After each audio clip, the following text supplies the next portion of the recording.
성도 여러분 안녕하세요.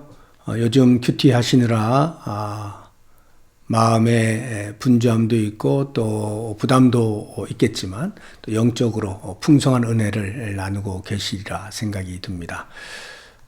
개학을 하면서 제자훈련을 해야 하는데 소그룹 모임 자체가 금지가 되어 있어서 하는 것이 매우 어렵고, 그래서 생각하다가 이 큐티를 할 때에 그 본문에 해당되는 책이 새롭게 선정이 될 때마다 그 책에 대해서 개관을 말씀드리면 여러분들이 큐티 하실 때 훨씬 더 도움이 되겠다 하는 생각이 들고, 그것으로 제자훈련을 대신해서 진행을 해야 되겠다 하는 판단이 들어서 오늘 최근에 우리가 하고 있는 그 큐티의 본문인 요한복음에 대해서 제가 간략하게나마 개관을 말씀을 드리려고 합니다.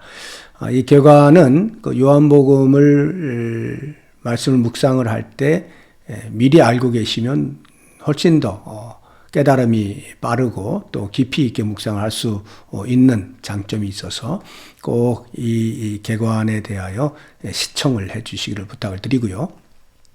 긴 시간을 하면 또 여러분들이 시간적으로도 그렇고 부담이 되실 테니까 제가 최대한 짧게 말씀을 드릴 테니 처음부터 끝까지 집중해서 잘 들어주시면 좋을 것 같아요. 이 요한복음은 아시는 대로 예수님의 제자 중 하나인 사도 요한이 기록을 한 것이고요. 보통 학자들이 AD 90년을 전후해서 기록이 되었다라고 이야기를 하고 있습니다. 이 요한복음을 기록한 목적이 있는데 선명하게 요한복음 20장 31절에서 이야기를 해주고 있어요. 두 가지인데, 하나는 예수는 하나님의 아들이요 그리스도이심을 믿게 하는 것, 그리고 또 다른 하나는 예수 안에서 생명을 얻게 하는 것을 목적하여 기록을 하였습니다.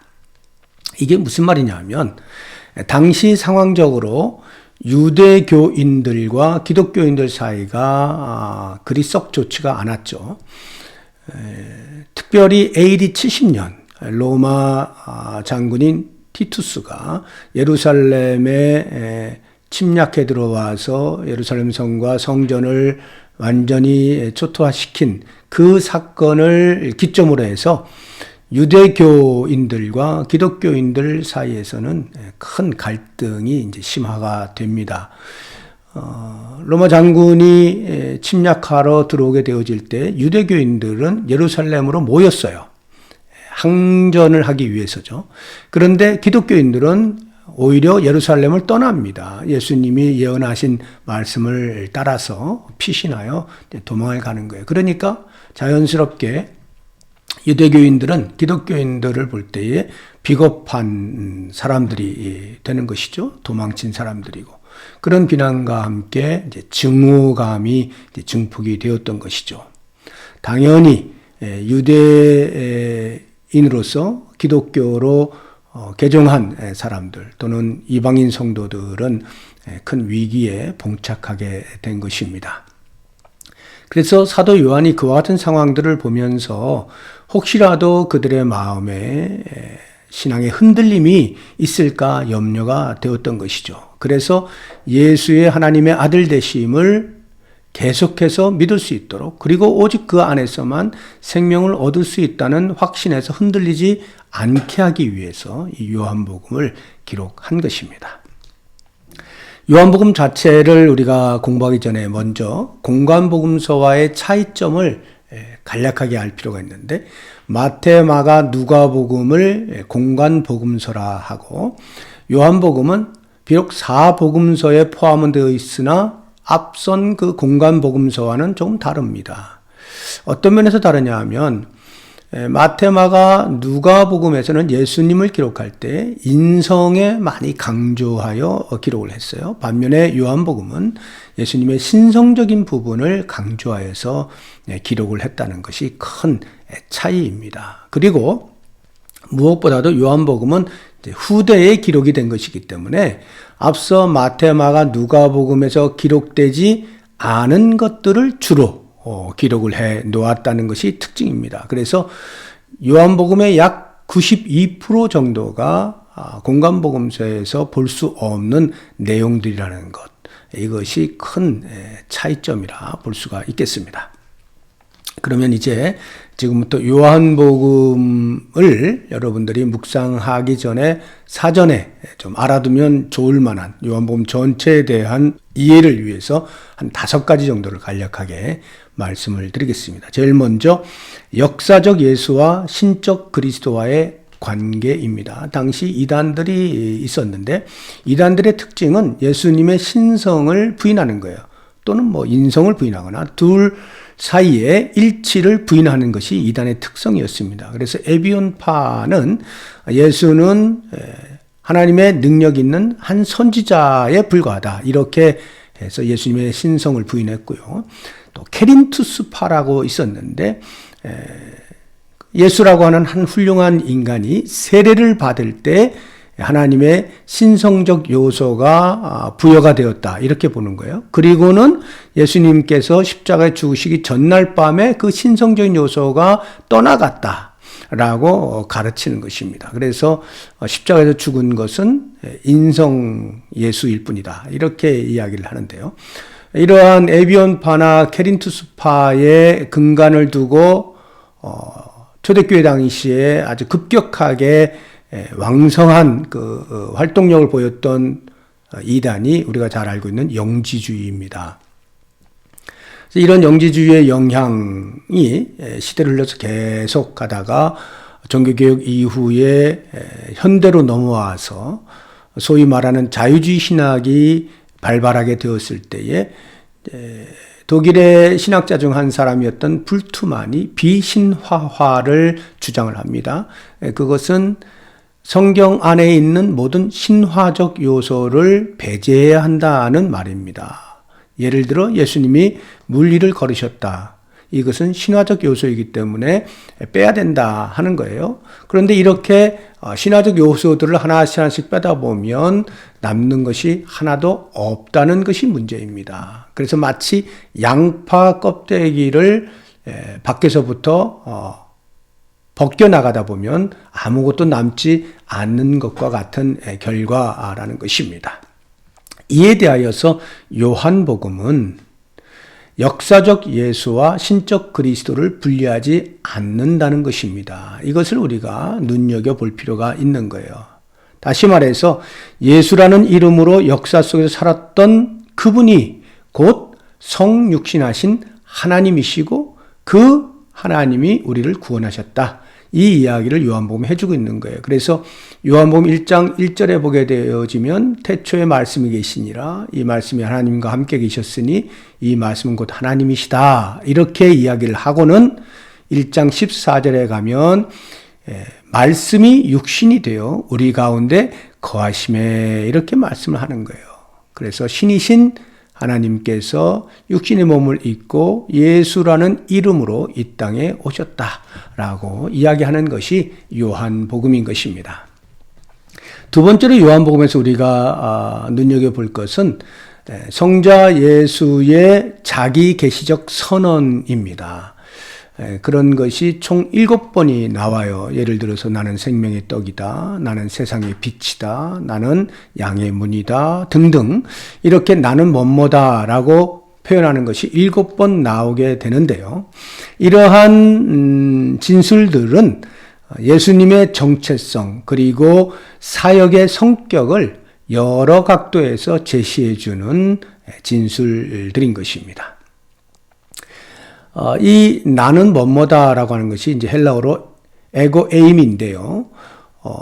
구약에도 이러한 표현이 있어요. 출애굽기 3장 14절에 보면 모세가 하나님으로부터 애굽에 이제 보냄을 받기 전에 만약에 그들이 누가 너를 우리에게 보냈느냐라고 물으면 뭐라고 말해야 됩니까? 라고 하니까 하나님께서 I am that I am who I am. 나는 나다. 나는 스스로 있는 자다. 이렇게 이야기하라 말씀을 해 주십니다. 바로 이 부분이 예수님께서 말씀하신 에고 에이미와 같은 의미예요. 그래서 이미 여호와 하나님께서 말씀하신 것을 예수님이 똑같이 그런 신적인 계시로서 말씀하신 것이다 하는 이해를 할 필요가 있고요. 이러한 표현을 하신 이유는 예수님 스스로가 자존자이시다라고 하는 말이고 영원한 현재로서 살아계시는 분이시다 하는 것을 자기 계시하신 것이죠. 즉 예수님은 신이시다 하는 것을 명백하게 표현하는 선언들이라는 것을 알 필요가 있습니다. 세 번째로 우리가 알아야 되는 것은 표적인데요. 요한복음에 또 표적이 많이 나와요. 대표적으로 7개의 표적이 나옵니다. 가나의 혼인잔치에서 물을 포도주로 바꾼다든지, 오병이어로 5천 명을 먹이고도 남는다든지, 또는 죽은 나사로를 다시 살린다든지 하는 등등의 이런 표적들이 7가지가 나오는데요. 이 표적은 단순히 일상을 넘어선 기적이라고 하는 차원에서만이 아니라 그 표적을 누가 행사했고 그 표적에 어떤 의미가 담겨 있느냐를 아는 것이 중요한 거예요. 그것을 표적이라고 하는데, 그래서 이 표적은 반드시 표적의 체험이 신앙과 연결이 되어야 의미가 발생하게 되는 것입니다. 만약 그렇지 못하면 보고도 보지 못하는 것이고 들어도 깨닫지 못하는 것이 돼요. 그래서 이 요한복음에 나타나고 있는 7가지 표적들 예수님께서 행하실 때 과연 어떤 의미를 담고 있는지를 유심히 보시면 큰 유익이 있어요. 예를 들어서 오병이어의 표적을 행하셨을 때 왜 그 일을 행하셨나? 단순히 배고픈 사람들 먹이시기 위한 긍휼의 차원에서만 하신 것인가? 그렇지 않습니다. 그 너머에 신앙과 연결되어진 무엇이 있다는 말이에요. 다시 말하면 오병이어를 통하여서 예수님께서는 당신이 생명의 떡임을 알려주시고 싶으셨던 거예요. 세상에 육체를 위하여 떡을 먹어야 하는 것처럼 우리의 영혼을 위하여 먹어야 할 영원한 생명의 떡이 있는데 그것이 곧 예수님 당신 자신이다. 이것을 이제 알려주고 있는 것이죠. 네 번째로 요한복음을 통해서 우리가 좀 알 필요가 있는 것은 그 교회 공동체를 향하여 주신 새 계명에 대한 것입니다. 예수님께서 이제 예루살렘 성에 입성을 하시고 이제 금요일에 십자가에서 죽으시게 되는데 그 전날 밤이죠. 목요일에 제자들을 마가의 다락방에 불러 모아놓잖아요. 그리고 성만찬을 하시고 또 성찬식도 이제 기념하도록 가르쳐 주시고 또 세족식도 하시지 않습니까?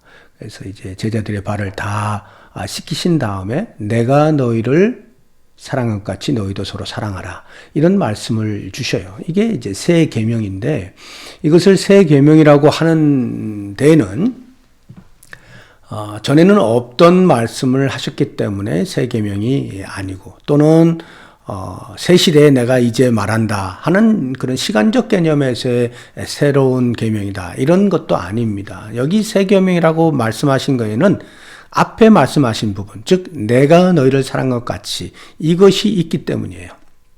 구약 시대에도 이미 이웃을 사랑하라, 내 몸같이 사랑하라 이런 말씀들이 있어 왔잖아요. 그런데 내가 너희를 사랑한 것 같이 하고 예수님께서 스스로 당신이 어떻게 사랑하셨다고 하는 것을 모범으로 보여주시면서 그 사랑으로 너희가 서로 사랑하라 이렇게 말씀하신 적은 없거든요.